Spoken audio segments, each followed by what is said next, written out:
आज ना काळ्या मसाल्याचं चिकन केलं होतं। पाट्यावर मस्त मसाला वाटून घेतला। ग्रेव्ही पहा काय सुंदर टेक्स्चर आलेलं आहे। तर हे काळं चिकन बनवण्यासाठी इथे मी कढईमध्ये तेल घेतलं, 3 कांदे उभे चिरून परतून घेतले। कांद्याचा रंग बदलल्यावर मुठभर किसलेलं ओलं खोबरं घेतलं, ते देखील अगदी खरपूस असं भाजून घेतलं। कांदा खोबरं परतून झाल्यानंतर आलं, लसूण, हिरवी मिरची, कोथिंबीर, 1 चमचा धणे आणि 1 चमचा तीळ घातले, ते देखील मस्त खमंग परतून घेतले।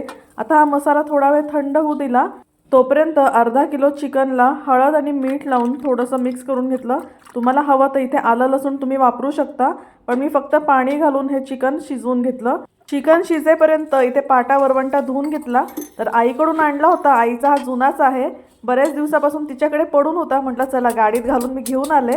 थोडंसं यामध्ये खडे मीठ घातलं आणि हा मसाला एकदम छान बारीक वाटून घेतला। आता लगेच मसाला परतायला घेऊया। थोडंसं तेल घातलं, त्यामध्ये हा वाटलेला मसाला घातला। तेल सुटेपर्यंत मसाला खमंग भाजून घेतला। हळद, लाल तिखट, कांदा लसूण मसाला आणि नाशिकचा काळा मसाला यामध्ये मी घातला। मसाले परतून झाल्यावर असा काही घमघमाट सुटला होता ना, लगेच यामध्ये शिजलेलं चिकन घातलं, व्यवस्थित मिक्स केलं। पाणी थोडं मी कमीच घातलं, कारण मला घट्ट ग्रेव्ही हवी होती। तुम्हाला जर हवी असेल तर पाण्याचं प्रमाण तुम्ही वाढवू शकता।